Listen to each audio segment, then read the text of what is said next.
Most intelligent people know what needs to be done, especially when they have all of the right tools. Books, YouTube videos, courses, podcasts, and more training. So why don't you have anything to show? The reality is very different, because even though you have all of these things, it feels like this. And you start worrying about what's going to happen when you try. Your brain starts to calculate all of the risks. You experience fear, uncertainty, self-doubt, lack of confidence, imposter syndrome, and overwhelm, which leads you to want to avoid. You're stuck because your internal system is split into these two sides. One side plans, strategizes, sets these big, complex goals, and the other side executes and takes action. But one side is significantly better than yours. Which one is it? So we've got these two people here, which I've talked about in a previous video, but we'll pick up really quickly. You've got the strategist who's well read, reads books, takes courses, watches YouTube videos. They love to think, analyze, and plan everything. It's engaging and it's fun. Meanwhile, you've got the performer over here, who's the one who has to show up, to do the work, and has to confront all of their fears. The strategist is really well nourished and motivated because there's so much content out there for the strategist. And if you imagine they're in the classroom doing all of this research in the library, and they feel really energized. Meanwhile, the performer feels beaten down, feels guilty, and is starved of any progress. It feels like this. So you imagine the performer here, and you've got there. I like to imagine them being locked in a basement, no light, no food, and not well fed, and just being starved there. And so what happens is your strategist improves over time, but meanwhile, your performer starts to deteriorate.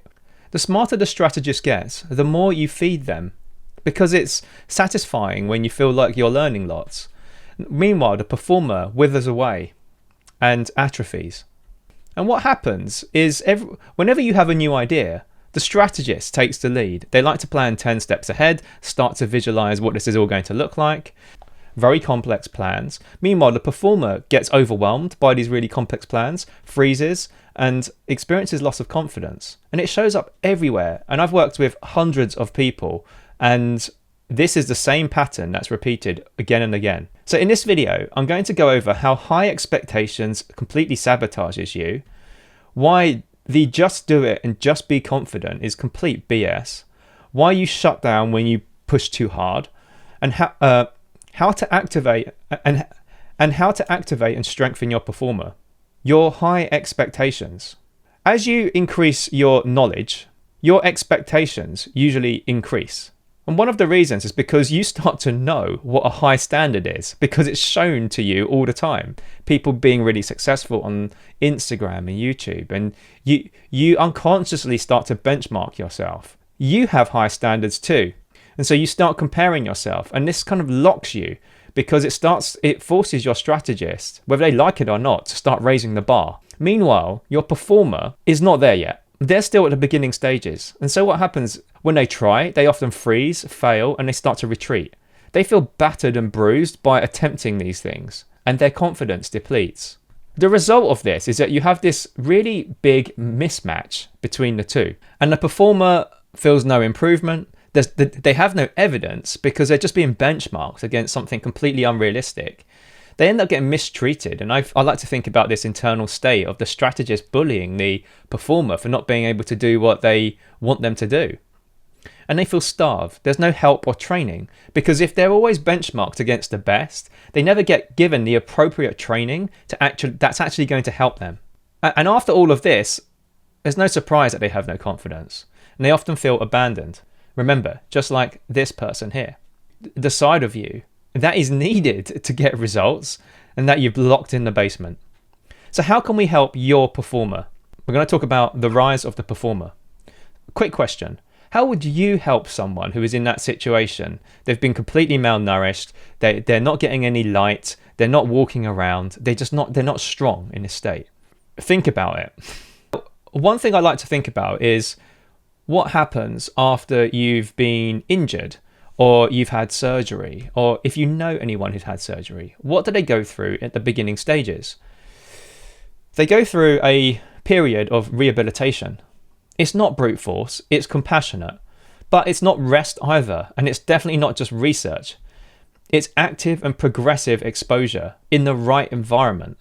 Don't mistake this. This will be painful. When I had surgery on my knee and I had my ACL reconstruction, this was very much, this brought back a lot of memories because I couldn't even do the basics. I couldn't even bend my leg, and it was extremely painful doing the exercises, but I had to do it. So what we want is, this is not about just being confident, and it's not about just doing it. You have to know what it is you need to do. Otherwise, it will be like walking on a broken leg. This first stage is critical. We want to figure out how to nurture someone into this point so that they don't re-injure themselves. So if we zoom into this bit, we have this graph. We need the right level of exposure. This is vital. This is something I see that is a really big problem on the ground. I'm doing lots of work with real people, and we have to get this just right because they've often tried things. They've kind of re-broken their leg many times because they've tried to follow systems that are simply not appropriate for where they are, or they've just been resting. And so what happens is you end up on either side of this. If you push too hard, you're more likely to re-injure yourself. And if you go on this side, there's no growth. The skill is a dosage, enough to stimulate growth of yourself and your performer, but not so much to cause re-injury. It's the emotional equivalent of the physical world. And now we know this pretty well in the sports world and kind of physical activity, but we don't think about it in the same way emotionally. If you struggle to do this yourself, try and find some help or support if it's possible. But at least if you have this framework, this will give you a much better start. You don't want to end up like this person here. So I'll give you a quick personal example because I get asked about this a lot. And this is my journey for putting myself out there on social media. So I heard all of the advice: post 3 times a week, post 3 times a day, don't care about what people think, be yourself. The reality was it completely terrified me and it emotionally consumed me. So what did I do? I went through a process, a very systematic process of this, because this is all I could handle. This was what my performer could manage at the time. I couldn't post straight away. In fact, I had to do these private videos, no share, no camera lens. I just had my phone stuck on the side of the car. And you can see it, I think you can see, I had my bike here. I was driving around in the car park, just talking while I was driving around in a circle because I was so terrified of the camera lens. And then you can see I started to get more comfortable with looking at the camera. Then my first video, and then eventually over here, this was kind of, hundreds of videos later. The point was, it was just enough to stretch me, and each rep felt safe and it allowed my performer to rebuild themselves. It always gave me the ability to act in this safe environment. So you can see this is what my journey looked like. I started here. Honestly, I was terrified. It was so bad. I actually had an aversion to looking at the red light on a lens. Any red lights would trigger me because there's not so many times I would click the camera when I was watching all of these YouTube videos about how to shoot content. It would completely shut me down. And I'll talk about that in a minute. So you can see my gentle kind of timeline here. And obviously this is only a handful of videos. I did hundreds and a lot of them are just hidden. And I've actually got a hard drive of hundreds of practice videos that I said to myself, I'll store away and no one will ever see them. Now, I'm kind of glad I saved them because I'm thinking about releasing some of those. You can see the change over here. Then eventually I found the courage to go online and post my first videos. And this is my first 19 followers. And then onto my bigger videos and then eventually onto here on YouTube. So I want to talk about this next thing, which is how careful one has to be with pushing themselves. Now, I'm a big advocate of taking action, but not going so hard that it causes a shutdown. So, and how does this happen? Well, I experienced it because I would shut down all the time and I would avoid and procrastinate. But I see this in lots of clients too. And so we see lots of videos like this, I'm sure you can read all of these words. You want to make progress fast. I get it because I did. I felt like, I waited over 12 years to post my content because I was so scared. And so you want to make progress fast. But what happens is there's a point where you keep pushing yourself and you just shut down. It doesn't just reduce a little bit, you just shut down. And like, that's what happened to me. I tried to push myself watching all these videos, taking courses, and then I just reached a point where I just thought, I can't do this. This is too overwhelming. It's just too much. It was too much for my emotional system. So I would just get overwhelmed and I'd panic. And this would often, and then when I did give it a try, I would just burn myself out. So the ultimate thing is that I would start avoiding it just to get out of that. It was too painful. And then I lost confidence because I wasn't seeing any evidence.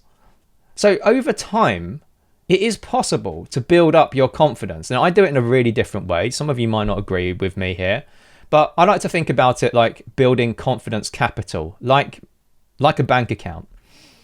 You develop that from your competence, and your competence is built from repetitions of doing something. But to get to the point where you feel comfortable enough to repeat something, it requires safe structure, because if you don't feel safe, you won't do it. You will just freeze.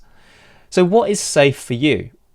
Now, I'll go into this in another video, but I'll just give you some examples. Obviously, we've got some devices, some structures. So this is kind of metaphorical for tools that you can use that help you. So templates, playbooks, getting help and assistance from someone who actually knows what they're doing or has a lot of experience in it.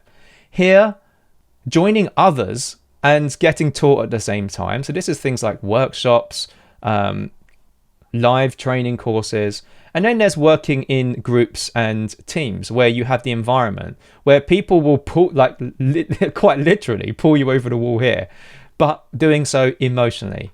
So you've got a few ways to do this. Remember, you are trying to give yourself progressive exposure without doing too much that causes re-injury, without doing too little that it doesn't stimulate growth.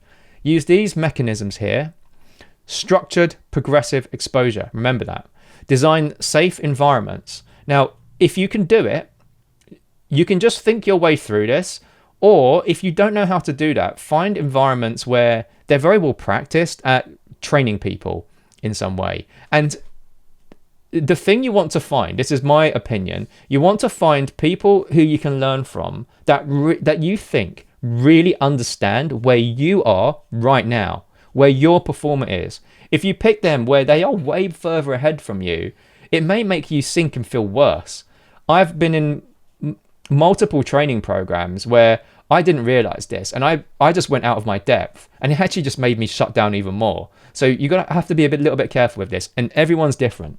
We want to find a place where your performer feels comfortable and motivated to actually try and do something. Otherwise, you'll end up here, right? I've ended up here so many times because I've made so many mistakes.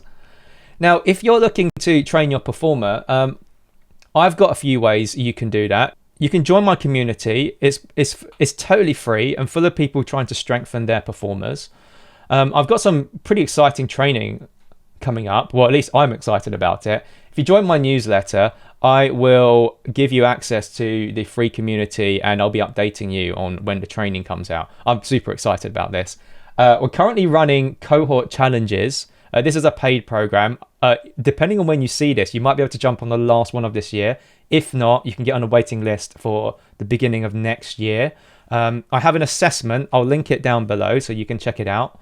So in this challenge, there's lots of people who I tend to match in terms of their performer's capability to help rebuild their performer, and they all work on it together. Live accountability tracking, and there's like a opening ceremony and a graduation. It's super fun. The first time we ran it, we had over 70% finished the projects they set out to achieve.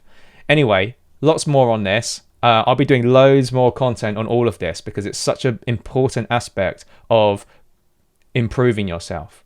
Anyway, I hope you enjoyed that. See you in the next video.